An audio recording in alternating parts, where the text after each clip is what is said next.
Jeffrey, you're muted still.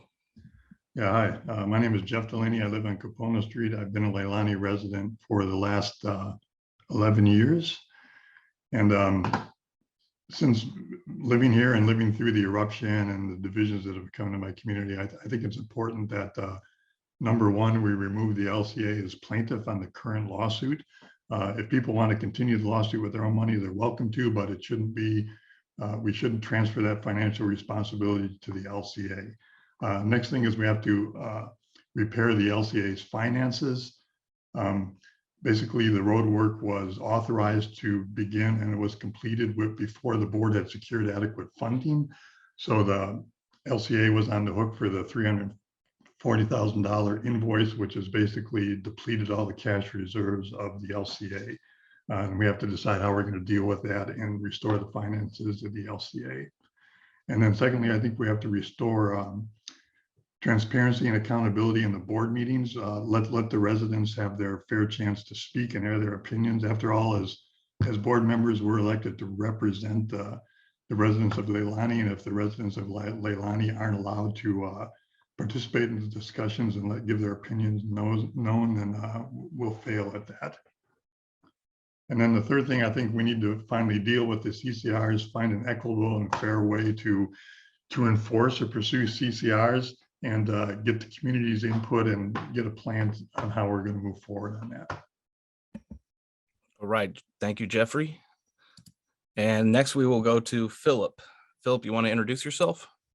Make sure to unmute. Yes, I'm unmuted. Can you hear me? Yes. Yes, I think my candidate statement speaks for itself, and I won't review that, but I wanted just to take a second and let everyone know what my agenda is. I think the first thing that I would do on a new board is to make a motion to withdraw from the Leilani versus Andrews lawsuit and to remove Revere and Associates from being our general counsel. The second thing I would do is recommend a special assessment to repair our finances. As Jeff just alluded to, they're atrocious at this point. We're essentially broke. I think a special assessment of $500 per lot over 2 years would be a reasonable way to resolve this, although I would add the caveat that I would insist on member approval. This is not something that can be just slid through the board. And the third thing I would do right away is if there was no member approval for a special assessment to repair our finances, I would move that we dissolve the LCA Corporation and the CC&Rs, turn the roads over to the county or perhaps the current owners of the road to maintain. I think to try and continue the facade that we can do this the way we've been doing it is not going to work. So that would be my agenda. Thank you. All right. Thank you, Philip. Sean, you want to go ahead and make your introduction, or you make a statement as well? And make sure to unmute.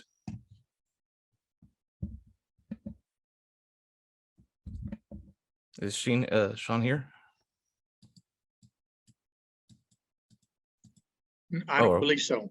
Oh, okay. I'm missing one more. Okay. We have Mark Ellis here.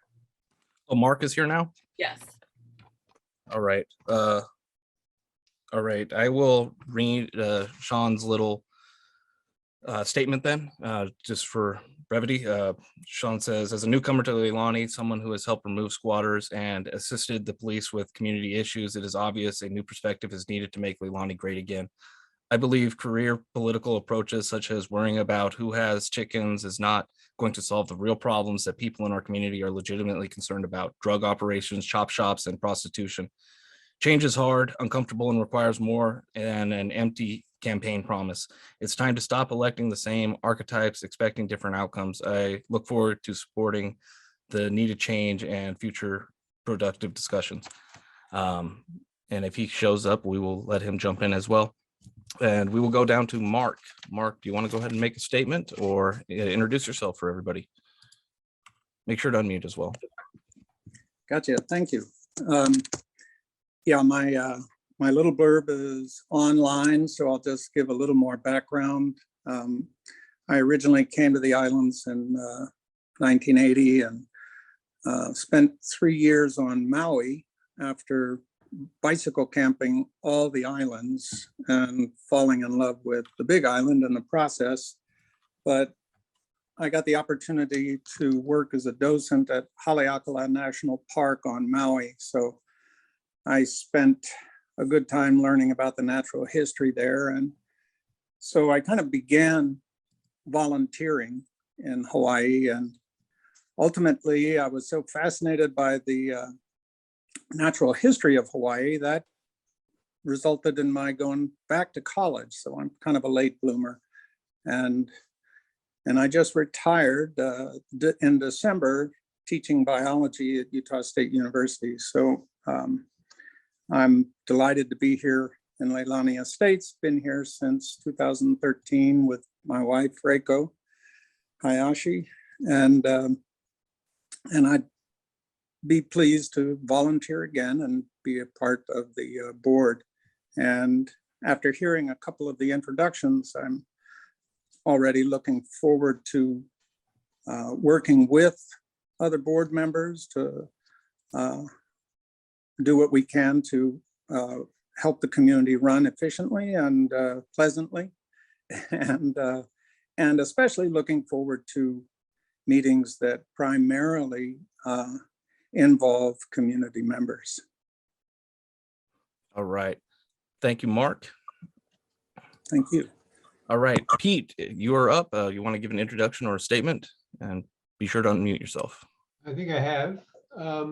So my name is Pete Wilson. I live on Kaukai. Been here for about 10 years, 9.5. My wife and I, Bo, came here to retire, and I'd like to make Leilani a better place to live. I really would stop the litigation, take the LCA membership out of this legal quagmire. I don't think the current board is very transparent. They evidently ran on a need for transparency, but they muzzle the speech of people who are speaking. They give you a short period of time, if at all, to speak. They haven't scheduled an election. Evidently they have, excuse me, I misspeak, but it's evidently available. The schedule, the ballots have gone out today, supposedly, or yesterday. And that's 2 weeks after a court decision that they used to not have an election. So I don't know what their premise is, other than it doesn't seem to be transparent. I'd like to have transparency. I'd like to have equanimity, and I'd like to have conviviality. And there doesn't seem to be a lot of that on social media and even in some of the meetings. So I think that the membership should have more say in what's going on, including in the meetings. Thank you very much for your time. All right, thank you, Pete. And we will go on to Marianne. If you want to go ahead and introduce yourself or give a statement, and make sure to unmute yourself. Oh, thank you. Do you have I don't have that blurb in front of me, Dane. Yeah, I got it. I wasn't really going to say anything other than that. Lived in Leilani for more than 10 years, currently serving as on the LCA board since 2018, been volunteering as neighborhood watch block captain, founded Aloha Committee, and along with our volunteers maintained LCA Park Gardens, cleaned the Longhouse bathroom facilities every Sunday morning. As board member, field communication is key. Goal is to bring us together, members and board, to help restore Aloha in these past few difficult years. All right. You want to say anything else, or you want to just go with that? All right, we'll just go with that. And then we will pass it off to Mick. Mick, do you want to make a statement or introduce yourself for everybody? And make sure to unmute. Okay, I'm unmuted. Yeah, my name is Mick Kalber. I moved here in 1984. Actually lived in Leilani in 1984 over on Lower Malama. Lived in Nana Valley and Paradise Park, and my business grew to the point where I had to move to Hilo. So I spent 30 years in Hilo, and then ended up back out here when we had to sell our house in about 6 years ago, and moved on to Kupono. And we love it here. Always have loved it here. I'm not a particularly political person, but I've been drawn into a number of situations here in Leilani, and there have been some mischaracterizations. I want it to be perfectly clear that I'm not against the lawsuit. What I'm against is the Leilani Community Association being a plaintiff in that lawsuit, as other people have said, and that is very important to me that we change that. Anybody can sue anybody. I don't care if they sue Andy Andrews or any of the previous board, or they don't. That's anybody's business, but I don't want to pay for it. I don't think we should pay for it. Another thing is mistakes that were made by the last board, mistakes have been made by the current board. So what? I don't think that's really a big deal. I think what we do when boards make mistakes is we elect a new board and we fix it. We change things. Stop dwelling on the past. So it's time to start figuring out how to correct those mistakes and move forward to improve this community. Time to end the vitriol of this membership. We can all have our different opinions, but we can discuss issues with respect to find solutions to our community problems. We don't need to be at each other's throats all the time. Let's show each other some respect, even if we disagree. I encourage real transparency on the board and encourage community members to give feedback to let the board know what their opinions are. After all, we're elected to serve the community, not to serve our own best interests. So let's put personalities above principles. Excuse me, principles above personalities. Little Freudian slip there. Anyway, that's all I got. Thank you. All right. Thank you, Mick. Rod, you're up next. Do you want to make an introduction or make a statement? Make sure to unmute. Name's Rod Kendall. I'm over on Alapai South, North. I've been a resident of Leilani Estate since 2010. I've been visiting since the mid 80s. I really like it here. The lawsuit seems to have come up. People need to understand the lawsuit is a progression. The previous board and members of the board tried everything possible within our organizational guidelines to avoid a lawsuit, including twice going to mediation. If you have people that have violated the rules and regulations of the association, and it has cost us dearly, both on our interpersonal and our financial status, then those people need to be held accountable. As far as the association members paying for it, they've already paid quite a bit for it, and that a lot of the legal fees that were taken or misappropriated were to defend the previous 2020 board of directors. That was wrong. I want to get that money back. So we could resolve that, but I don't see it happening because everything's been tried short of a lawsuit. I would like to see a committee investigate into some detail, come up with maybe some alternatives to a lawsuit, but I'm big on committees. Got to have committees. Talked about transparency. I find the 21 board to be very transparent, in particular compared to the previous boards. The previous boards routinely muted me, blocked me out, would not let me have any say-so at all. The 21 board, I haven't had a problem with because I haven't had much to say. If I was trying to get on, it was usually dominated by a few individuals who used up all the time, so membership could not be get their points across. Finances are very important. We're in very troubled spots for finances. To blame it on the 21 board for proceeding with the road work, we all wanted the roads done. It was a long, hard process. The 21 board was under the impression that the SBA loan was through and done. There's people sitting right here today who stated that online, and they were incorrect. So if we're in trouble financially for the roads, I wouldn't say anything about the 21 board. It's the 20 board, 2019-2020 board. But we can work with that. We need to have a committee to study it. I don't want to go backwards, but we're going to have more expenses on roads coming up. So we need to have a committee. I'm very big on committees. Committees are how you get the community involved. Just about everything that comes up should be a committee-driven solution. A board to sit down and make all the decision or make secret little teams and hide behind everybody's back, that just isn't going to get it. Everything should be done by a committee. The board's in oversight. Let the community have a way to direct their futures. Thank you. All right. Thank you, Rod. Jim, do you want to make a statement or introduce yourself for everybody? And go ahead and Sure. unmute for me. Thank you. Sure, thank you. I think serving on the board is about specifically the word service, not power. And I think that we all need to remember that we represent the members who should be consulted on all decisions, as has been stated by several of the other candidates already. I believe that members should be heard and allowed to speak, not limited to 2 minutes. I'm against suing neighbors. However, as Mick said, if someone wants to continue any of the previous plaintiffs, let them do it. Just don't spend the LCA money. Being on the board is a very difficult job. If any one of the candidates is thinking that this is just a social engagement, so go ahead and sign up, they're going to find it's very, very difficult, and has been stated, there's a lot of difficult decisions ahead of us with regard to finances and other things. People that serve on the board, I've learned the hard way this past year, need to be absolutely familiar with the CC&Rs, the bylaws. The CC&Rs are above the bylaws in terms of stack. Then the county regulations and any state, and actually it goes up all the way to the Constitution of the state of Hawaii, which has been modified in the last couple of years to accommodate some of the changes in the law.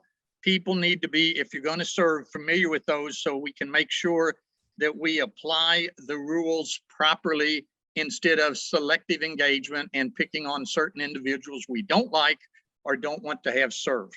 And unfortunately, we've been exposed to that. So I'm for being fair, completely fair. I like the idea of having committees to determine how to proceed, informed. I liked Dendra's statement about the having a board training committee so that we all can learn and understand and come to agreement on what the rules and regulations are, not just have somebody who thinks they have the power say, well, rule number 6 applies, but rule number 2 we don't like, so we'll ignore that. I encourage the candidates to come to the board with an open mind so that we all, as Rod said, can sit there and discuss. I encourage differing opinions.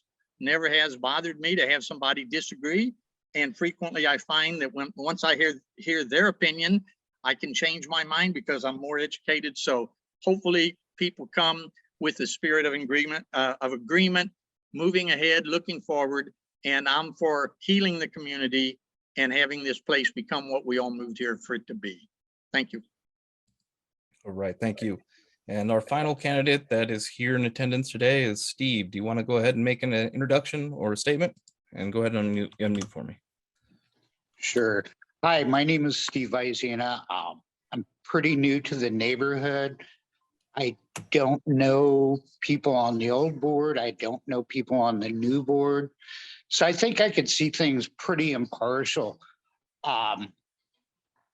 There's things that do need to be addressed, things like the budget.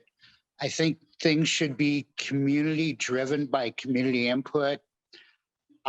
There's definitely some financial things that need to be addressed. Things like the dues assessments, when it was basically double that definitely needs to be addressed.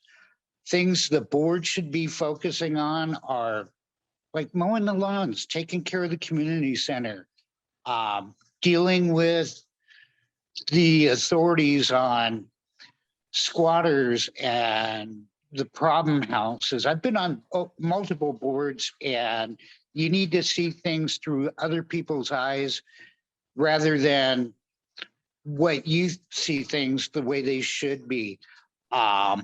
I was a production planner and materials scheduler for Apple Computer. I was on the master planning group. I'm a numbers guy. I could see resolution to a lot of stuff here, but it's going to take input from the community. That's pretty much it. I mean, I did a financial analysis based on what I could see, and I could see light at the end of the tunnel. And at some point, I'd be more than happy to share that with the board. That's it. Thank you. All right, thank you. All right, that does us with the introduction section. We will go into the Q&A now. I do have 10 questions here lined up, but looking at time, there's not going to be a way to get through all 10. So we're going to go through 5, and I'm going to try and pick out the best 5 from some of the ones that we have already selected. And we will go down the list in reverse order. So Steve, you're going to be up first. You will have 2 minutes to answer. These will be timed. If you don't use all the time, that is okay. But I will start beeping at you and stuff if you go over. All right. So the first question, and we're going to go through every member with the same question. All right. So what is your top priority if elected? Simple one. First of all, the finances. The budget needs to be looked at. The dues issue needs to be addressed. People have spoken about a sexual assessment. I don't think there's a need for that. It can be done where it's not going to be a major impact on people. People talk about paying for the road repair. We have the cash in the bank to pay for the road repair. Pay for the road repair. Why should we take on additional loans? We don't need the loans. We've got the money. We've got the financial means to do it. And I mean, those are the main things right there. And everything needs to be run through the community, educate the community, make them aware of what is, what isn't, what we have, what it's going to cost them, short-term, long-term. Yeah, that's it. All right. And if any of the other candidates do join us, make sure you let me know so I can get them involved in the questions. We are going to now pass the same question to Jim. What is your top priority? And make sure to unmute for me, please. Thank you. I have an answer that subcategories, but number one is heal the community. And that consists, in my opinion, of removing LCA as plaintiff. We have spent tens of thousands of dollars, the previous plaintiffs as well, and the defense has spent untold dollars. There today on the website, based on a motion filed just yesterday by the defense attorney, there's an amazing 390 docket items related to the lawsuit. Anybody can go to eCourt Kokua and look that up for themselves. The most recent being something called Rule 23, and I won't waste anybody's time reading out what that means. But the long and short of it is they're just hammering and going, and I'm 100% opposed to keep spending money. For those on the internet who say we're so close to the finish line, let me point out that we haven't even deposed any of the defendants yet. Some of our people, the plaintiffs, have been deposed. So we're nowhere near the middle, much less the finish. So there's a lot of money yet to be spent. And as has been said, we don't have the money. By the way, as soon as the new board comes into place, if I'm on it, which I suspect I will be because of the 2-year terms in any event, I'm going to personally pursue alternative financing, go back to the SBA and go back to the county. I know some people there and see what we can do about getting another grant, which supposedly has been in the works. The current board has been working on that. It's just time consuming. So maybe somewhere downstream that would heal our finances. So we need to stay on top of that. Thank you. All right. Thank you, Jim. Rod, same question to you. What is your top priority? My top priority is bringing the community back together. I think the fastest way to do that is through the lawsuit. The lawsuit spells out a lot of grievances that won't be addressed if we don't have the lawsuit. It defines how we run the organization. It'll define whether a board is allowed to make CC&R changes or apply them unfairly. It allows, it defines whether the bylaws are going to hold water or whether we don't have bylaws. I firmly believe if we resolve the lawsuit, it takes away so many of the issues that the neighbors can get back together and start living like a real community. Thank you. All right. Thank you, Rod. Mick, same questions coming to you. What is your top priority if elected? Excuse me. My top priority is removing LCA as a plaintiff to the lawsuit. The lawsuit can continue. I just don't think LCA should pay for it. And I think by doing so, that would go a long way to heal the community. Let the lawsuit continue, excuse me, without our monetary input. Thanks. All right. Thank you, Mick. Mary Ann, questions coming up to you now. What would be your top priority if elected? Communications. That's my number one word. improving our contact with our community and on island, off island, via correcting bad addresses, getting email updates, and really open up communications with maybe perhaps a monthly update via email to those on our email mailing list with a report, for example, of the board meeting minutes. Just people check emails. Oftentimes it's not the website. So I think that's one good way, but really it's updating contact information for communications. That's it. All right, thank you, Mary Ann. And now we're coming up to Pete. Pete, what would be your top priority if elected? Well, I got two of them. I think the budget is a critical issue. I think that we ought to be paying more. Hey, I'm probably not going to be on the board because I said that, but we don't have a reserve fund. We're broke. We don't have the funds to mow the grass, whatever. I mean, we've got people who had to pay. But the second thing is healing this community. I think the lawsuit is divisive. I think suing somebody is your last step. And by that, I'm talking about the two rulings that the court came up, excuse me, the court came up with seemed to me to say, and I'm not a lawyer, but they seem to me to say, hey, a plague on both your houses. Why don't you grow up, start talking to each other, communicate with each other, and then compromise, because no one's going to be happy unless we get this settled. And that to me is a very important point.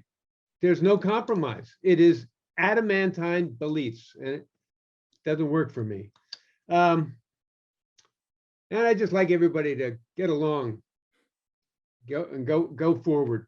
Thank you very much. All right, thank you, Pete. We will move up to Mark. Mark, same question to you. What would be your top priority if elected?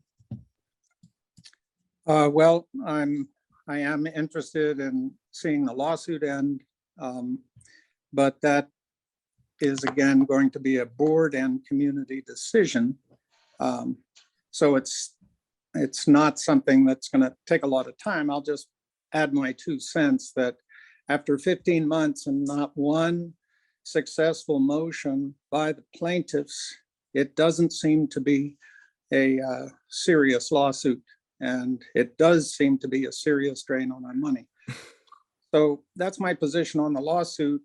However, I think the 2 important things right now are just general finances and as Mary Ann said, communication. That is, all of our problems are community problems. The board is not a group of heroes that are going to come in and solve our problems. So I support her ideas of finding ways to get feedback from the community, have the community be as involved as possible. And I guess that's my 3 in 1. Right. Thank you, Mark. Philip, same questions come to you. What would be your top priorities if elected? My top priority, I agree with everyone who has recommended withdrawal as plaintiff in the lawsuit. And while I agree with Rod that there are many issues that could be settled with the suit, I just do not believe that it should be a burden on the LCA members. However, I think that being said, my first priority would be the finances of our association. I don't think people realize how close we are to insolvency. And I don't think that can be sugar-coated. While I respect Steve's comments that we don't need a special assessment, I'd be very interested to see the magic he pulls out of his hat to make that happen. I think this is going to be a very expensive lesson. I think it's pretty clear that the recent boards have not done their due diligence and done their fiduciary duty. How can we go ahead and approve things when we don't have money to pay for it. I find that hard to believe. And again, the blame can be spread around. I don't want to cast aspersions at any individual, but the situation is where we are. And I think the future of our association hinges on correcting our finances. I think we have to have a reserve fund, and I think we have to pay as we go. So I think that's going to require a special assessment. So thank you. All right, thank you, Philip. And Jeffrey, we'll finish up with you. What would be your top priority if elected? Oh, muted. My top priority would also be to remove the LCA as the plaintiff on the lawsuit. Also, finances are a big one, has been stated by a couple of the candidates. We are close to insolvency, and we need to correct that. And then I do think we need more transparency in the board. I know you made a comment that the ballots had been mailed out, but we don't know anything about that. We don't know what date the election is going to be held. We don't know what date the annual meeting is going to be held. We don't know how many seats are open. We don't know what the length of the terms is. The 4 board members that were elected last year, 2 of which are here today, on their nomination forms, they crossed out 2-year terms and wrote in 1-year terms. The whole lawsuit is the most important feature of the lawsuit is based on the legality of the 2-year terms. So it's within the current board power to backstop on that and say, hey, they're just 1-year terms. So there seems to be a lot of duplicity there, and kind of ethical wiggling going on with the 2-year terms. So I just think we need clarity on what's going on. I also find it interesting that we're even having this forum when we don't know if the election has even been called, or if there's going to be an annual meeting, or we don't have answers to any of these questions. So I just say, we need a lot of information from the board. There's been no communication. We need to end the lawsuit, and we basically just need to turn things around and get back on track for doing what the community association is supposed to do. Keep the roads repaired, mow the grass, maintain the facilities. All right. Thank you, Jeffrey. Let's get this one. There's kind of an elephant in the room here with the lawsuit. So let's go down the list and just make your position on the lawsuit concise. Do you support the lawsuit continuing? Yes or no? And if you want to expand upon that, you can. But just so everybody knows where, is clear on where everybody stands on that. We'll start with you and go back, Jeffrey, and go back in reverse order again. Okay, so I just made it really clear that, yes, I think we should end the lawsuit immediately. But the LCA should not be the plaintiff, and we should also get rid of the current council as a community council. And then on top of that, we have these questions that have been driving the lawsuit and been holding up any action by the board is, like I just stated, what's going on with the elections? When will the elections be held? When will the annual meeting be held? How many seats are open? What are the terms for the seats? Why aren't the current board members honoring the fact that they crossed out 2-year terms on their nomination forms last year and penciled in 1-year terms? And then when we do have meetings, since right now in the membership meetings, member input is limited to 15 minutes. There are 2006 members of the LCA. That means, excuse me, we're supposed to be addressing the lawsuit and the lawsuit period, not 15 other things. Focus on the lawsuit. That's what the premise of this section. Please mute Rod, please. I'm having my speaking time. So if we only have 15 minutes in each meeting, that means 2 minutes per person. That means only 7.5 people can speak. Focus on the lawsuit. We're talking about only 0.38% of the community can have any input in meetings. So I think, this nonsense. The topic is the lawsuit. Reinforces all You're that. not on topic. Okay, do I get more time since Rod has sort of? Okay, so No, Rod, you please, don't get any Rod, time because you're not. Rod, please. I'm moderating this meeting. All right. So please stay on topic here. And we're talking about the lawsuit. Do you support it continuing? Yes or no? And a little bit about that as to maybe why you support it, why you don't. If you want to, you don't need to go into that kind of detail on this. It's just clarifying where everybody is on the lawsuit. Well, that's why I don't support it, is because it's been used to deny us an annual meeting. It's been used to deny access by the community, and it's been used to just convolute everything. since we don't know about the election and we don't have questions, answers to any of these questions. Right. The lawsuit has been used as an excuse by the board to kind of heap all this stuff, on us that we have to deal with right now. All right, thank you. Philip, do you support the lawsuit continuing? Yes or no? And if you want to expand a little bit. please I keep it brief. support, I support the goals of the lawsuit, but I do not support the LCA being the plaintiff.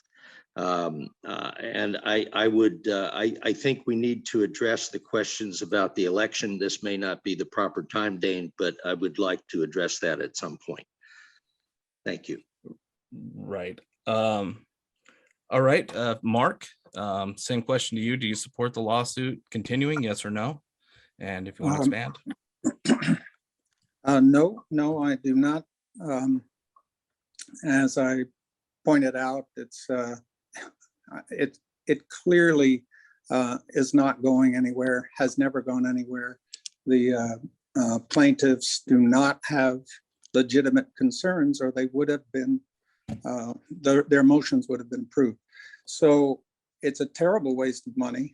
And as Jeff was pointing out, it has been used as an excuse to skip monthly meetings, to close meetings without any membership input, and even bringing up, there are many aspects to the lawsuit.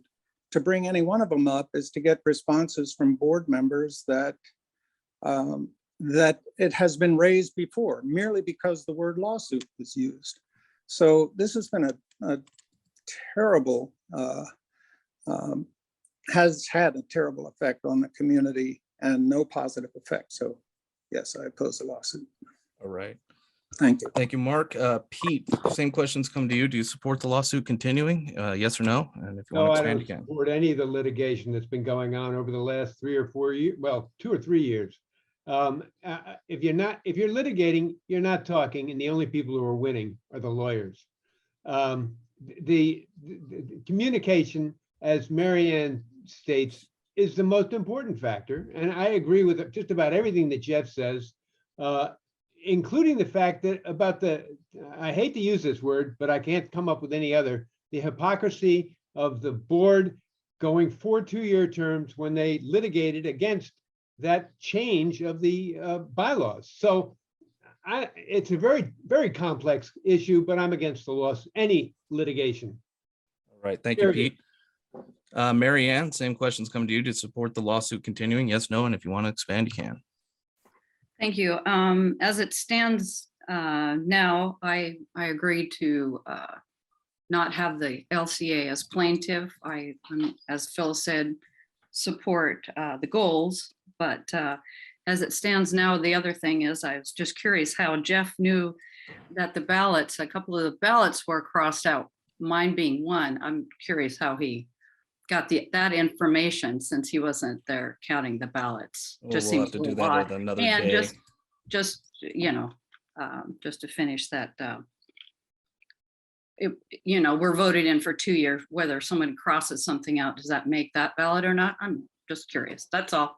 Thanks. All right. Thank you, Mary Ann. Mick, same question to you. Do you support the lawsuit continuing? Yes, no, and if you want to extrapolate, you can. I don't care if anybody sues anybody, that's their right. I'm not against the lawsuit. I think it's frivolous and ridiculous, but if people want to spend their money on it, that's fine. I just don't think that LCA should be a party to it. I don't think that we should spend our funds on that. We have better things to do. And too much has been spent on it already, so enough already. That's All right. it. Thank you, Mick. Rod, it is on you. Do you support the lawsuit continuing? Yes, no, and if you want to expand, you can. Yes, I support the lawsuit continuing. The root cause of the lawsuit was a board of directors in 2019 and 2020 that didn't follow the rules. The LCA community has suffered for that, and I don't mind if the LCA community pays to rectify that. I think we have an opportunity through the lawsuit to get some of our funds that were wasted by the previous boards back. So whether it's the LCA as plaintiff or another plaintiff, I believe the lawsuit should continue. Thank you. All right, thank you. Jim, same question to you. Do you support the lawsuit continuing? Yes, no, and if you want to expand, you can. No, I don't support the lawsuit continuing with LCA funds. Thank you. Thank you, Jim. Steve, same question come to you. Do you want to see, do you support the lawsuit continuing? Yes, no, and if you want to expand, you can. Yeah, I support the lawsuit going forward. But given that I support the goals of the lawsuit and the components of the lawsuit, but as far as me personally saying, yeah, it should go forward, I think that needs to be put to a community vote. The community was named plaintiff, the LCAs were named plaintiff. Let's put it to a vote to the community and let the community decide, do we move forward or not? All right, thank you, Steve. Go ahead and stay unmuted because you're going to have the next question as well. Now that we got the lawsuit out of the way type of thing, let's talk about some of the more traditional stuff and things that have been going on in Leilani Estates. Some of the issues that I saw raised repeatedly was the issues with crime, specifically with the squatter houses and the issues that arise maybe from them. So what do you think, what would you do as the board of director? What would be your approach to the squatter houses as well? That's a legal challenge and that needs to be addressed by law enforcement. I'm not sure what the LCA board could do except for partner with the police department on that. That's a good question. Mm-hmm. I don't know legally what we can and can't do. And to my understanding, that would be a law enforcement issue. We would need to partner up with the police department on that. All right, thank you, Steve. Jim, same questions coming to you. What's your thoughts on the squatter situation and what can be done to help rectify it? Well, first of all, Steve is correct. And the fact is, to give credit where credit's due, the current people on the architectural committee, at least the two that I can name, have done a good job with regard to squatters and running squatters off. The previous board had something called the SECR, the Secret Committee, and they also had intention to do that, and some squatters were removed. But it's a serious ongoing issue. However, just to flip back for a second, the architectural committee has three distinct functions. One is pre and during construction.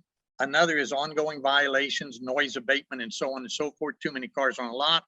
And it doesn't even mention the squatter issue, but it's a legal issue.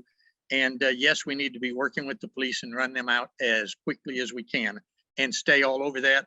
And for whoever it is that said, I think it might have been Rod, he likes committees. We need to have committee to make sure that we get the squatters out of Leilani. Thank you. All right, thank you, Jim. Same questions coming to you, Rod. What would you do to help rectify the squatter situation in Leilani? Well, I have to agree with Jim. I like committees. I like to see a committee that lays out a plan, everything that you can do within our structure legally. But ultimately, it comes down to the police. We have to help the police do their job. Excuse me, help the police department do their job. We have to make sure the politician knows that we're concerned. It's not our community only that has this issue. It's all up and down the side of the island. It's a big issue. I think it needs as much attention as it can get. And we can get that through a committee and a committee from the people in the community. Thank you. All right, thank you, Rod. Same questions coming to you, Mick. What do you think can be done to help rectify the squatter situation in Leilani? Well, Jim and Rod have pretty much hit on it here. And there's one additional thing that I can think of, and I'm not privy to the whole situation, but I know that there has been a problem with doing anything with those situations without the okay from the person who owns the house. And so, you know, we've had trouble, I think, in the past in getting a hold of people and getting their approval to do anything about it. And so, you know, maybe there's something that can be done through the board that we can set it up when people purchase houses that they agree to, if they abandon the house, that to let the board take over or to let us somehow manage the situation. Because our hands are tied to a large extent, as far as I understand. But, you know, Jim and Rod have made some really good suggestions here, and I'm sure there are other things that we can do. Thank you. All right, thank you, Mick. Mary Ann, same questions coming to you. What do you think can be done to help alleviate the squatter situation in Leilani? I think everyone before me has said everything I could say. So go ahead to the next person. Thank you. All right.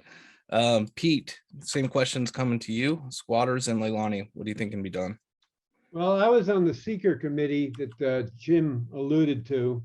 And the big problem we found was, first off, you had to, as I guess it was Mick mentioned, you had to get in touch with the homeowners and get their input.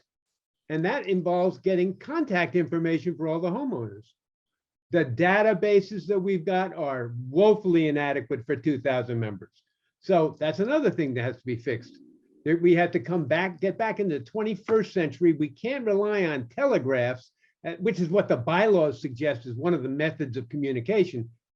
I think there's a lot of things that need to be worked at, and it's very complex. But what I found out, what the 3 or 5 or 6 members of the committee found out was that without government input and assistance, nothing happens. When you have homeowner cooperation, then you can board up the properties and reduce access. But as it sits right now, our hands are tied by the county and the lack of action by the police and the mayor, who was the district attorney previously when I was on the seeker committee. Thank you very much. All right, thank you, Pete. Mark, same questions coming to you. What do you think can be done for the squatter situation in Leilani? Well, hearing the input from everybody else, it's a nice description of what a committee might do because it's multifaceted, as Pete said. And I was also on the seeker committee, and one of the challenges I found is that I have learned is that government agencies that should be helping us, the county departments, they have enforcement options, but they don't employ them. And so finding ways to get the county planning department, health department, police, to actually enforce the rules would be a good step. Figuring out how to do that, again, would be helpful to have a committee on that. Maybe even some publicity through Civil Beat or something like that. But it is a real challenge, and I look forward to pursuing it further. All right. Thank you, Mark. Philip, same questions coming to you about the squatters in Leilani and what you think can be done. Thank you, Dane. I agree with much of what's been said. I think that, first of all, I want to emphasize that this is not just a problem in Leilani. This is a problem in the entirety of Puna and East Hawaii. I think that I agree with Pete Wilson's estimation that the issue really is lack of enforcement. It's not lack of will on Leilani's part to see this addressed. It's lack of cooperation and enforcement from our officials. I think that, the issue is obvious to everyone here that it needs to be addressed, and we need to continue to work on it as hard as we can. I would support a committee to do that. Thank you. All right. And finally, Jeffrey, what would you do to help alleviate the squatters, or what do you think can be done? This sounds like the one issue where we're all in consensus on. It is a problem. We do need to deal with it. Like I said, without the owner's authority and permission, the LCA doesn't have a lot that they can do. However, we do have to work with the county, and like Mark kind of stated, is get the county to employ the enforcement mechanisms that they have and try to deal with the problem. It'll take a lot of work and a lot of action, and we said probably some publicity and a lot of leaning on the county through the planning department, through the police department, to everyone, to get to kind of flag properties, flag violations on properties, and then try to get the owner's approval, and then get the squatters removed, and possibly even get the properties demolished or cleaned up. So yeah, it's a huge problem. We all need to cooperate to get it done. All right. Thank you, Jeffrey. We're going to go into the next question, and it's going to be a little bit modified. So we know that we just talked about the Leilani Association paying for the road repairs that were just done. That left us with a rather light reserve of finances available. and incurring debt and all that. So without, all right. I want this question. I don't want this to get back into the lawsuit thing, but like just knowing the financial situation right now, the realities of that, what can be done to get the reserves back up for the Leilani Association and the community, or do you even think that they need to be built back up? What's your thoughts? And you'll have 2 minutes, Jeffrey.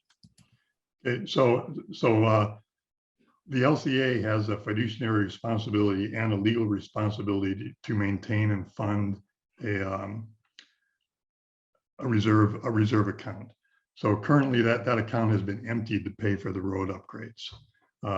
So we need to build it up. I think that there was a reserve study that was done a couple of years ago, and it indicated that we needed quite a bit there, and it gave a couple scenarios of how that would be funded, how much per year and how long it would take. We needed to take a quick look on that, get the community consensus on that, and decide how we're going to build up and fund the reserve account. Because right now it's been depleted to pay for the roads. And then the second thing is we really need to look hard at the LCA accounting methods. As a nonprofit organization, we sort of use the accrual basis accounting method. And when you look at all the balance sheets and the profit and loss sheets for LCA, there's this big pot of cash called accounts receivables. What accounts receivables is, it's mostly the dues that haven't been paid over the last 10 to 20 years that have never been written off. So everybody thinks that's money we have, but it's money we don't have and will never have. So I think we have to identify what of those accounts receivable are actually old dues that we haven't been paid and we never will get paid, and decide what we're going to do with that, whether we're going to write that money off or pursue those homeowners for payment and possible foreclosure. And then, I think we will need a special assessment and or a dues increase. That seems inevitable to get the LCA through this year, to pay the bills and pay the payroll. Because right now we're living, solely off this year's dues as they come in, and that's not sustainable. All right, thank you. We're going to go down the list. Next is Philip. Philip, what is your thoughts about the financial situation, the reserves, and what would you do to alleviate that? The finances are dire. As has been pointed out, our cupboard is bare. And as I said initially, I think that without an infusion of cash from somewhere, we're looking at insolvency. That's the reality of it, as I see it. I think that historically the budgetary process has been essentially non-existent, and when there are budgets, they really aren't followed very well. I think that we desperately need, as an association, I think we need some fiscal accountability. I agree with the suggestion from Dendra Best that an audit be done. There was an audit, a partial audit done a number of years ago. There were 16 suggestions made by the auditor, as far as I understand, none of which were implemented. And I think a forensic audit would be good, give us a way to start fresh. But as I said, I think without an infusion of cash, I think the reality is going to hit sooner rather than later. And I think that it is going to imperil the survival of our association. So my take on this is I think a special assessment is the way to go. How much and how we pay for it remains to be seen.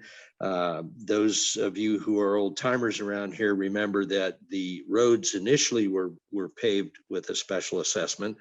I haven't seen the papers, but I understand it was over 6 years at $100 a year per lot, something like that. And again, we may have to return to that scenario. It remains to be seen. I think what's very, very clear to me is we need to do something. And to do nothing means that our association will dissolve. Thank you. All right, thank you. Going on to Mark, what are your thoughts about the current state of the finances and what do you think should be done? Well, I personally would need to be thoroughly educated about it to begin with, and then I'd communicate to the community where we are financially, and as Jeff said, then seek consensus. So I don't have a lot to say on this regarding specifics, but I would personally then support a solution that will gradually bring the community back to solvency, if it is the case that we're currently insolvent. All right, thank you. Pete, what is your thoughts on the financial situation and what do you think should be done? It's too complex for my little brain, but this situation is exacerbated by an eruption that occurred a few years ago, which didn't decimate. About a third of the incoming funds do not exist at this point. Something might have to be done about the lack of input in financially from the owners of properties that are under 50 feet of lava, and that's a hard one ethically. They're neighbors, but I think a special assessment is necessary. I think a 10% increase in dues. I think we ought to put back the $20 that was taken off of the 200 that was assessed earlier. I'm not against 200. I'm not against 220. I think we ought to pay more because we're in deep doo-doo. I think a little reasonable understanding that we have no options. Well, Phil talked about an option. We give it up to the county. Well, given what the county dealt with us, how the county dealt with us during the eruption, I don't want to be under their control because they did a really poor job with the eruption, as far as I'm concerned. So we're in a rock and a hard place, and we better come to a decision fast. We have no funds. Thank you. Thank you, Pete. Mary Ann, what's your thoughts on the current state of the finances for Leilani and what can be done? What I'll say to that is we need to elect people that have financial expertise or knowledge to deal with that. That's not mine. I support building up the reserve funds because that's how I do my personal business too. You have to have reserve funds. So that's it. All right, thank you, Mary Ann. Mick Calvert, coming over to you. What do you think about the state of the finances and what do you think needs to be done? I'm not a finance guy either, but I do know that, if you don't have the money, you can't pay the bills. I think a special assessment, I think an increase in annual dues, I think both are probably necessary. Just for the record, I think Leilani residents pay about half of what the other communities around us pay. I think HPP is close to 400, even Ainaloa is 300 and something. It's crazy how much the surrounding communities pay, and they don't have nearly what we have. So, at least we have paved roads and stuff. So, it's time to come into the 21st century but it needs to be done. People were upset the way the old board did it, and I understand that, but we had, as has been stated, we had an eruption here. Things are different now. It's time to get real. So, and I also have another financial idea that may bring in a substantial amount of money to our community, but I'm not at liberty to share that right now. I'm still researching, but if elected, I will be happy to investigate that and share that with everybody. And it could bring in a lot of money, maybe. We'll see. Does it involve water slides? It does not. Oh, okay. But it might. We might. All right. Sorry. Going on to Rod. What is your thoughts on the financial situation? What do you think needs to be done with it? My understanding is that we're in dire straits of our finances. We have to look at all the different opportunities that we have to bring back money into the community. One thing we have sitting in our lap was the buyback program. Everybody who's ever bought a property in Leilani, there was a $200 transfer fee.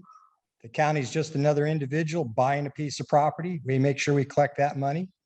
We have past dues on those properties. The 2018 Board of Director President gave a waiver or a free pass to those properties under lava, which was probably a nice thing to do. But when those properties trade hands to the county, I think that's past due money we could get back. We have to look at that. The assessment's definitely on the table. I don't think how we can avoid that. I'm curious, a mixed idea. There's a couple of things that Jeff said that I really liked. So I think that's something a committee of the people we're talking to right now can hash out and come up with the best decisions for the community. Thank you. All right, thank you, Rod. Jim, same questions coming to you. What do you think of the state of the finances and what do you think needs to be done? Well, the state of finances are poor. Before I give a specific answer, I'd just like to point out to whoever's in attendance that even though there's differing opinions from several of the people here, at least we're talking. And that's what Mary Ann said, let's communicate. And we can learn from each other. I again would state that the SBA loan is something that we could pursue. I realize that we've been told over and over and over it's dead, but we can keep on trying. The county grant is certainly something we should look at. However, those are speculative solutions at best. The reserve fund that Jeff brought up, that the 2019 board commissioned, basically said that we need to have about $4 million.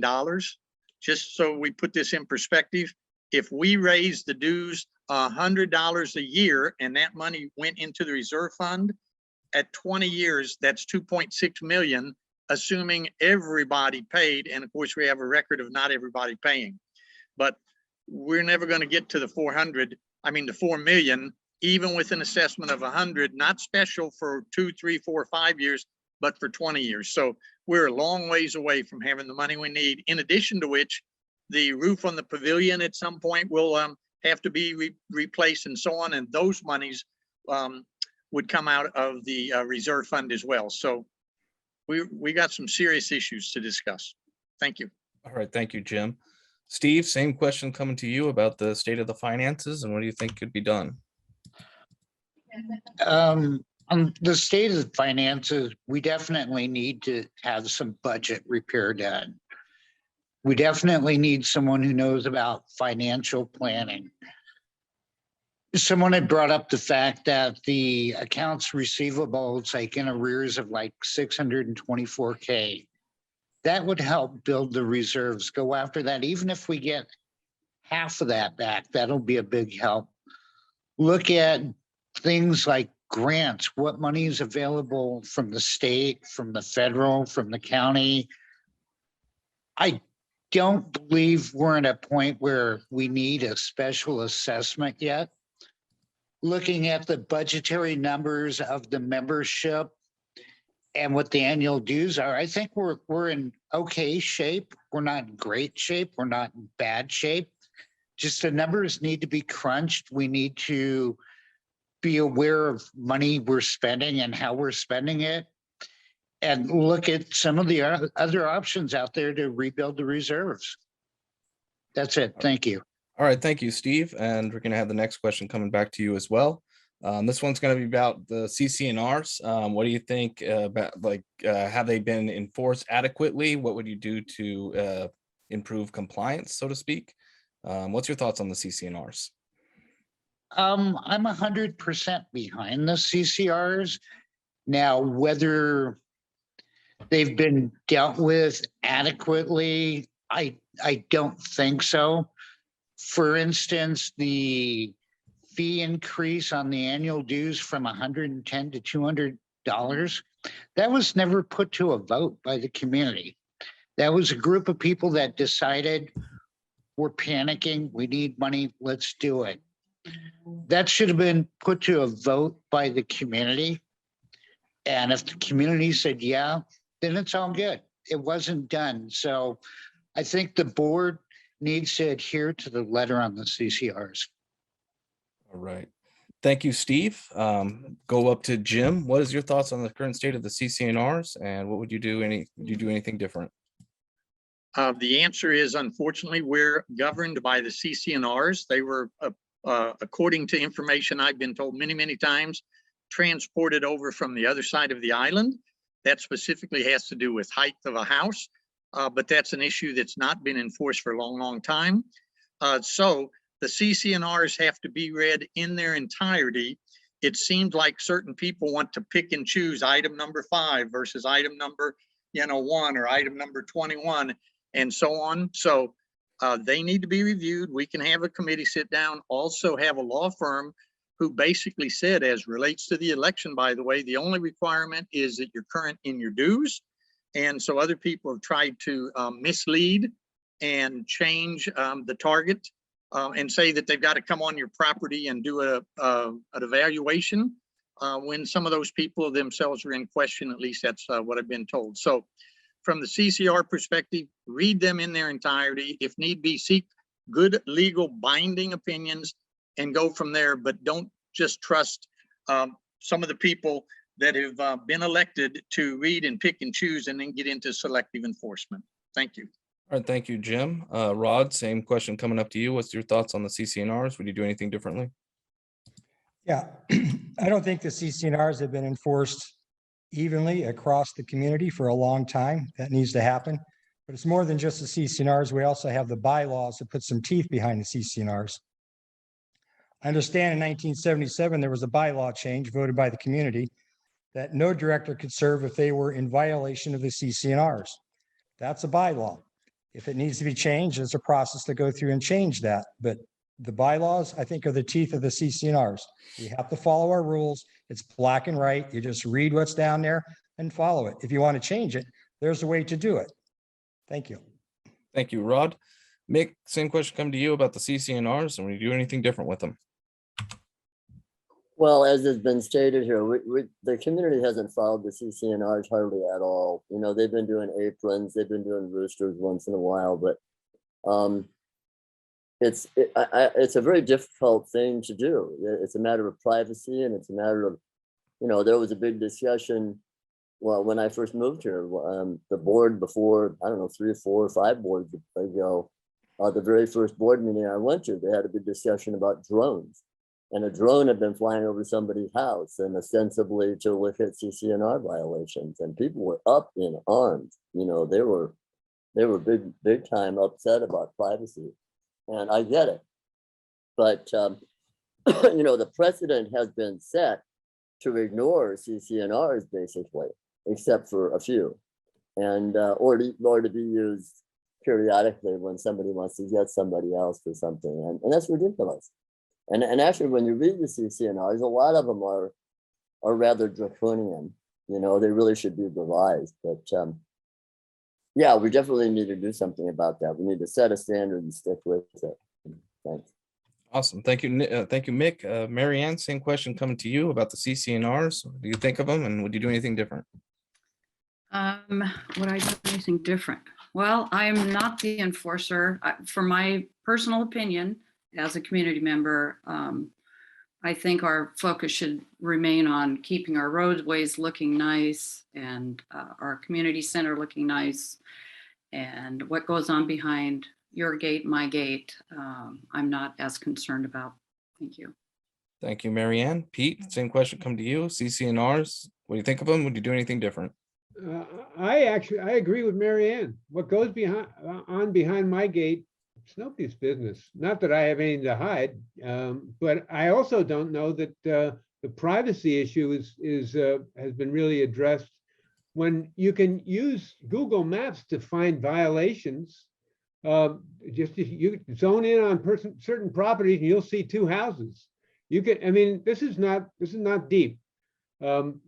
When you should have only 1 house, right? I guess. I don't know. The CC&Rs are very poorly written, as Jim pointed out. It's my understanding they come out of Kona by way of California. I mean, they are not specific to this environment, and certainly not to an agriculturally zoned area. So, as with everything else we've been talking about, it's complex, and the input from the membership is critical, and a way we could get input. This is off the side, but if we'd have put out a question on the bills for the payment of the assessments of the dues, the fees, put out a question. Would you agree to an increase of payment? We'd find out something about how 2,000 people feel. We have no way of doing that. And I think we ought to find out a way to do that rapidly. Thank you. All right, thank you, Pete. Mark, same question come to you about the CCNRs. What do you think of them and what would you do to change them? If you think Well, so. I think, I think they're valuable, particularly for new people coming into the community, that we let them know what they are and assess what their plans are so that those plans fit within the CCNRs. I certainly wouldn't use them as a cudgel to go after people. For example, the current demand for all of us candidates to invite someone over from the board who will determine whether we are in compliance or not. When this occurred after the nominees had been all selected, now the board can look at those nominees and decide, oh, I think we'll make a new rule to investigate whether they have any CCNR violations, even though none have ever, perhaps none have ever been mentioned.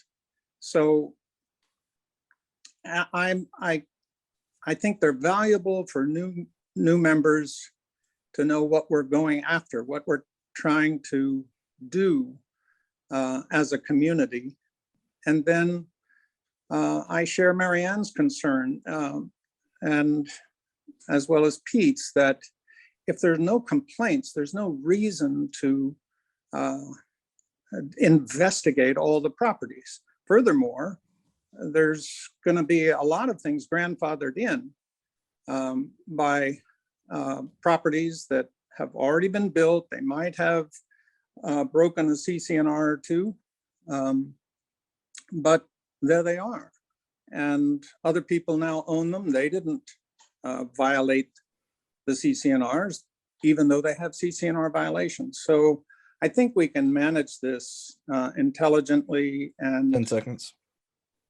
and with compassion. Thanks. All right. Thank you, Mark. Philip, what is your thoughts on the CCNRs, their current state, and would you do anything different? Thank you. Well, first of all, I think I would point out to everyone here that the CCNRs are written in stone. They were adopted in 1969, and the only way to amend or modify them is with a 75% positive vote of all the members. The fact of the matter is we can't even contact 75% of the members. There is no way we're going to get a 75% vote of the members to amend or modify the CCNRs. So we have to live with them as written. And that's just the reality of it. Now, you know, again, I think it is also the reality that the board has an obligation to enforce the CCNRs uniformly and fairly. And that clearly, in my opinion, has not been done. I think, in my opinion, the way I would like to see it enforced is if you can't see it from the road and nobody complains about it, it's not a problem. Now, I don't want somebody raising fighting roosters next to me. I don't want to smell a big pig pen. I don't want to see zebras in here. But I think it's reasonable, you know, to follow that kind of approach, that if it's not a problem, then we shouldn't spend our efforts to interfere. I agree with those who have talked about their privacy. And as far as I can see, there is no mechanism in the CCNRs to come onto somebody's property to enforce them. Now, again, I could be wrong about that, and we'll see. But I think we have to live with the CCRs as they're written. Thank you. Thank you, Jeffrey. All right, this will be the last question for this community forum and for the board of directors. Why do you want to be a board of director? We know this isn't an easy job. So Can I answer the question about the CCRs? Oh, sorry. I'm sorry. I got ahead of myself. Jeffrey, go ahead. CCNRs, what's your thoughts on them and what would you do differently? Okay, thank you. So I think in the 50-year history of the LCA, the CCRs have never been effectively or consistently managed or enforced. So it's a big order. Also with the lack of or poor record keeping at the LCA, it's hard to tell whether the plans were ever submitted or approved or not. That would be a huge lift. Also, if I look at the CCNRs, the first thing it says is, and item number 1, it says before any building, garage, wall, fence, or any other improvement is constructed or maintained upon the lots or any alteration made, a duplicate set of plans specifications relating to said work shall be submitted, and so forth. So it said before you can do anything, any improvement at all to your property, you have to submit it and duplicate it and have it approved. So that means everybody in Leilani who has a fence or a rock wall or a gate has to have that improved. And I guarantee you that 90% of the members of this community haven't followed that. And every single board member now, and probably of the past boards for 25 years, have been in violations of CCRs technically. So I think it's something we have to take a look at, and we have to prioritize and say, okay, what's important to the community and what are we going to force? And then we have to quit using this as a weapon to punish people we don't like with current nominees. You know, we applied to run for the board of directors, and then after the fact, the board passes a ruling that we're going to be subject to CCNR investigations, which is contrary to state law and private property laws. So I like the idea of a committee to discuss the CCRs and find out what the community wants to do with them and what the direction in the future should be. All right. Thank you, Jeffrey, and sorry for missing you there. You will be going first on this next round for the next question. On why do you want to be a board member? We know that it's not an easy job. And what would you try and do to bring some pre-2018 harmony back to the community? So I'm not sure that we can get pre-2018 harmony simply because of the eruption and all the issues we have to deal with right now. But we do need to talk about the issues. We need to encourage open discussion and come up with community-based and community-supported solutions to these. Once again, I have some definite ideas of what we should do, but then I feel that we need to hear all ideas, and then the community has to make a decision on what we're going to do to move forward. So I think why I would primarily like to be elected is to kind of help direct that, to help open up communication in the community, and just to help us move forward and repair our finances and everything else that has been perceived as a problem with the LCA in the past couple of years. All right. Thank you, Jeffrey. Moving on to Philip. So why do you want to be a board member, and what do you think about trying to bring harmony back to that pre-2018 level? That's a great question, Dane. And, you know, to be perfectly honest, I've been a board member for 2 years now. This is the end of my second year. And I feel the need to fix this mess because while I've been in the minority on both of these boards, I do feel some responsibility for where we are now. And I don't think that what I started this whole process has been finished. And I'd like the opportunity to finish and make it better. All right. Thank you, Phil. Mark, same question coming to you. Why do you want to be on the board, and what do you think about bringing harmony back to that pre-2018 level? Primarily, I want to volunteer to help the community out pretty much the way Jeff described it, to try to facilitate community togetherness and communication and a positive way forward. I don't know if I'll be good at it. I don't know if I'll be glad when the term ends. I don't know if I'll have the staying power of Phil, but I definitely would like to give it a shot. All right. Thank you, Mark. Same questions coming to you, Pete. Why do you want to be on the board, and what do you think about trying to get that 2018 harmony levels back in Leilani? Well, first off, I don't think that PTSD is going to allow us. I think we're all suffering. The people who've been here since the eruption are suffering under the remnants of PTSD.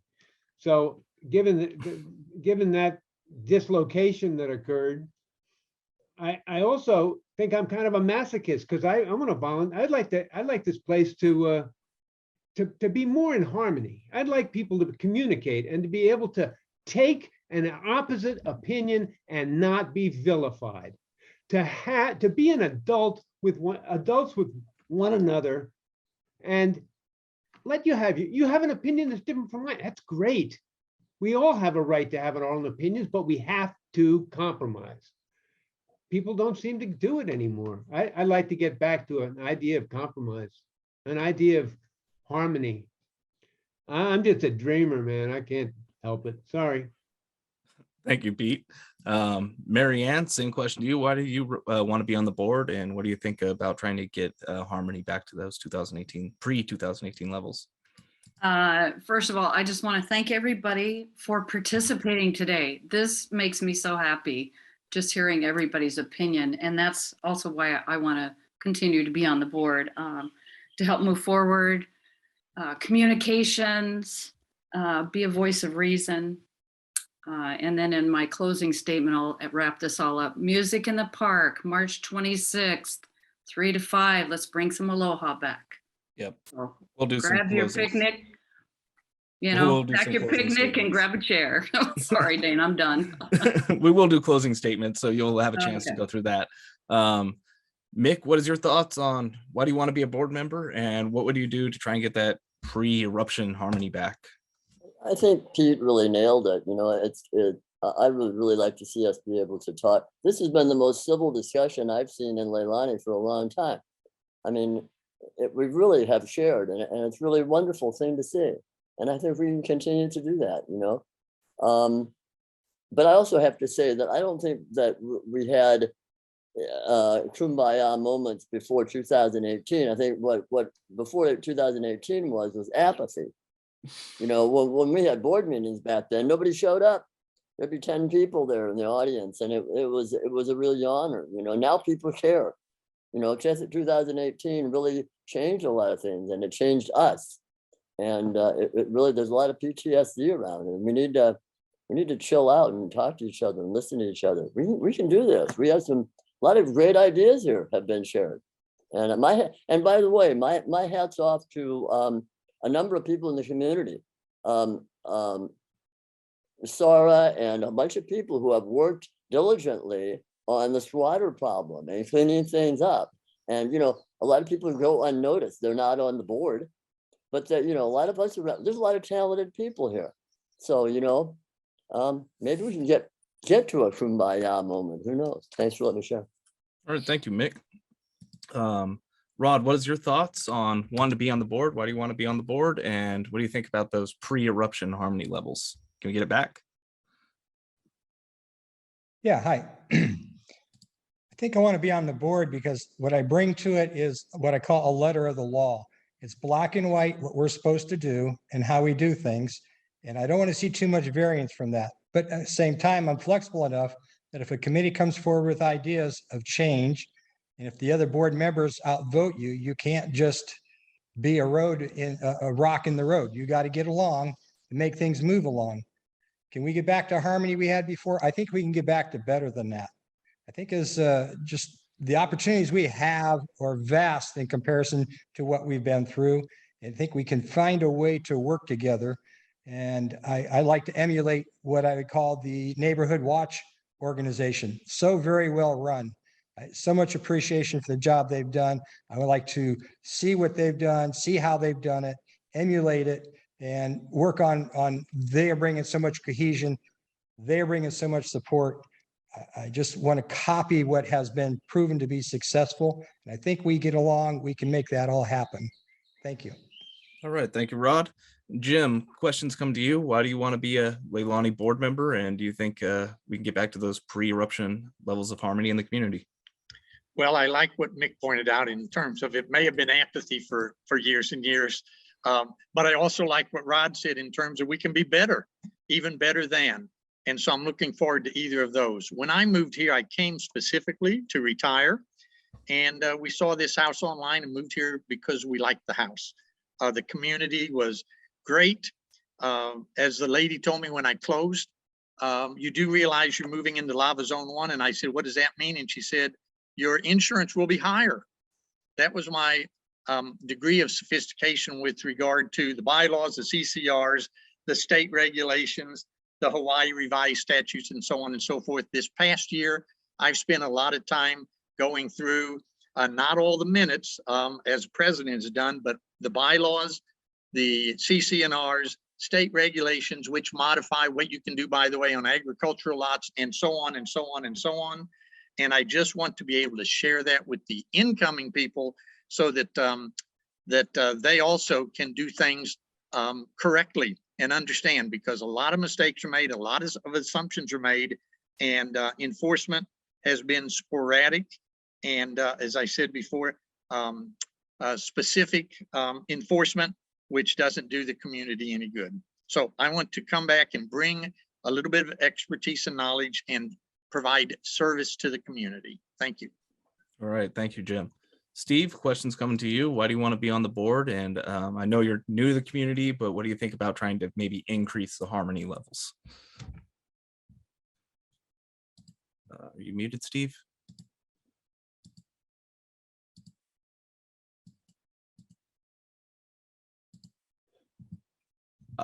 Paging Steve. There we go. All right, there you go. Okay, it wasn't letting me do it before. I don't know why. Oh, no worries. Your time's on. Why I want to be on the board? I don't know why. Basically, to help out with the financial health of the LCA, I could see a lot of things that I could help with on the board. Also be a voice for the community. You know, everybody talks about all the infighting, and being a person looking from the outside, I mean, there's a lot of infighting, a lot of bickering that goes on in this community. If everybody just learned to get along and listen to the other person and see it from their point of view, that I think that would help. I think things that would help things along is get the community involved, do more potlucks, do more of this music in the park, bingo. Other than that, you know, I mean, why be a board member? I want to help the community. That's Awesome. my input. Thank you, Steve. We'll now go into the closing statements. You can say really what everything you want, just, you know, try and keep it brief. I appreciate everybody that's come out to not only be a participant as a candidate in the forum, but those who from the community that showed up to, you know, view this, and we'll take it into their considerations. Just like to remind everybody that the board members are a volunteer position. There is no pay involved with this, and that is a lot of stress. These guys are putting themselves in positions for, you know, to help the community, and I appreciate them, you know, just throwing their hat in the ring. So with that, we're going to go back in the reverse order with Steve starting. You want to give your closing statement? No, I just look forward to helping the board, whether I get voted on or if someone else gets a position and I don't. I'm willing to help out the board in any way, shape, or form to help better the community. All right, thank you, Steve. Jim, do you have a closing statement? Anything you want to say? Yeah, All right.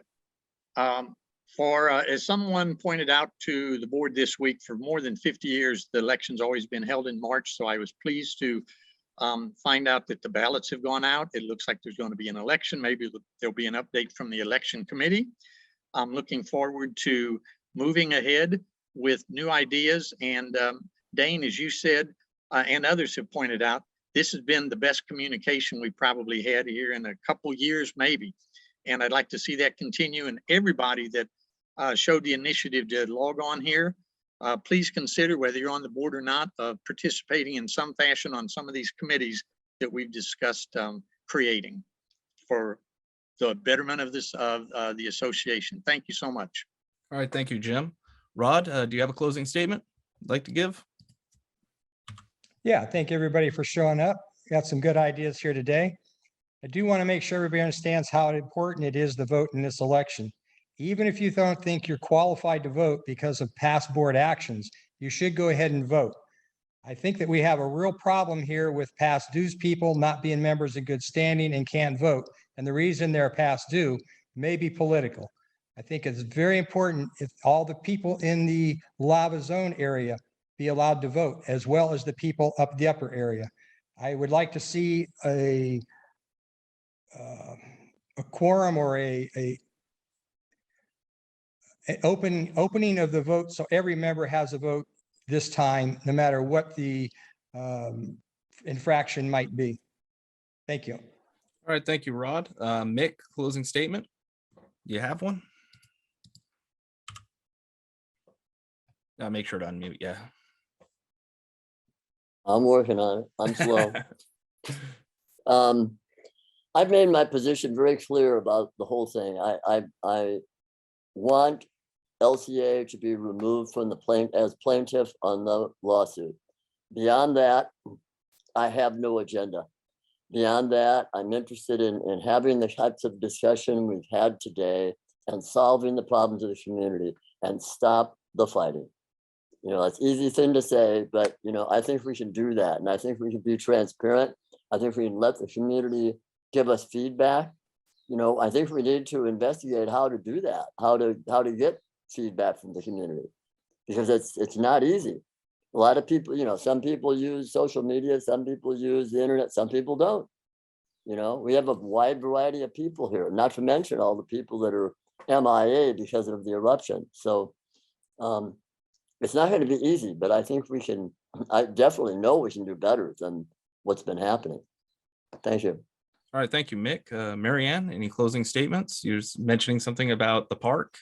Well, again, that's, you know, I've learned, let me just say, I've learned a lot being on the board this year. I'm chronically optimistic and definitely naive, and didn't understand there was other reasons to serve on a board than to, you know, encourage our community. I started the Aloha Committee. We've had some meet and greets. I want to continue those kind of things. Music and then the park. I hope we can continue to do those kind of things and start getting potlucks again. And that's really what I care about. And working in the community gardens and getting people involved as they like to be. Thanks. All right, thank you, Marianne. Pete, do you have a closing statement, something to share? Well, several thoughts come to mind. I think that the world is not black and white. I think that things are shades, and a little the ability to see shades of gray, and I'm not making any illusions here, would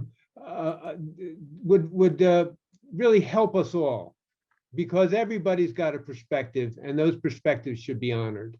I also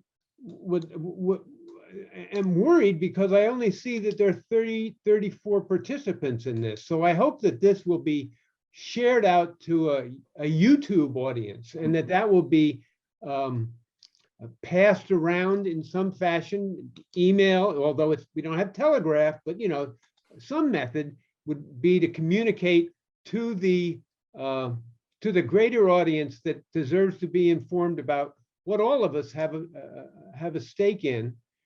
And I don't know how many of us can get on the board. How many people are going to be, how many seats are up?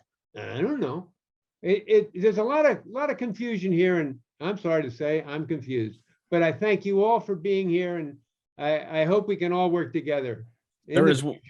All right. Well, thank you, Pete. There is one thing I can answer there. This Zoom session is being recorded, and the plan is to post the VOD, the video on demand, onto the website for anybody that missed this live engagement, that they could watch the video there. So that one thing I do know on. So appreciate that, Pete. Mark, do you have a closing statement, something prepared, something to say?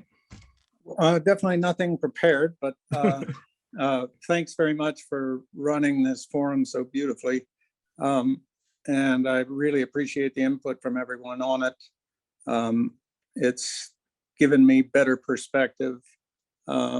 Community members may recognize me as the Father Damien on a bicycle with the big brimmed hat. In those neighborhood watch trips of mine, they make me very optimistic because it's a great community. The people I meet face to face, because I'm not in a car, as I've had some really nice conversations, got to meet a lot of people. And so if I do get elected, I will definitely walk into this job very optimistic. And I hope I stay that way, Marianne. So right. Thanks very much. Thank you, Mark. Philip, you got a closing statement, something you'd like to say? Yes, thank you, Dane. I think I've made my position on the major issues pretty clear. And in summary, I would like a chance to help fix this mess. I do want to say a few words. The board appointed Mary Ann Farrell to manage the 2022 election and appointed me to assist her. We've done a lot of work on the ballot and dealing with the issues with the election. The ballots, Mary Ann tells me, went out yesterday. The election and annual general meeting will be held on March 26th, 2022. There will be 3 candidates elected, each for a 2-year term. This is an even year. Mary Ann Farrell, Jim Penny, Keola Bandman, and Greg Armstrong will remain on the board as they have an additional year left to serve. Each of them were elected last year for 2-year terms. This, again, was based on a lot of work.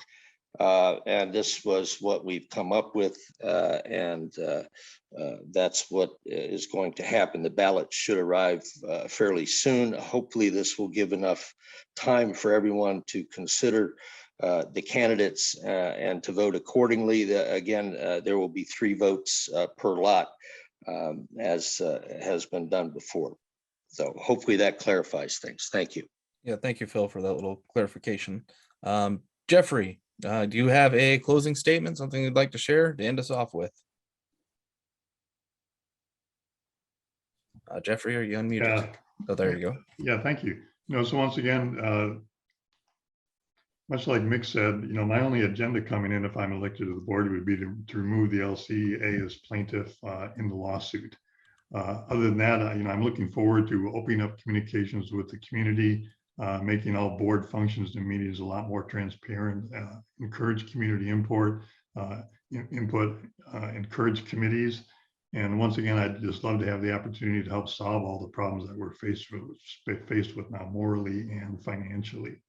And I would appreciate everyone's vote, and I'm looking forward to the honor of serving. All right. Well, thank you everybody that is a candidate that is throwing their hat or their name into the hat to try and see what happens.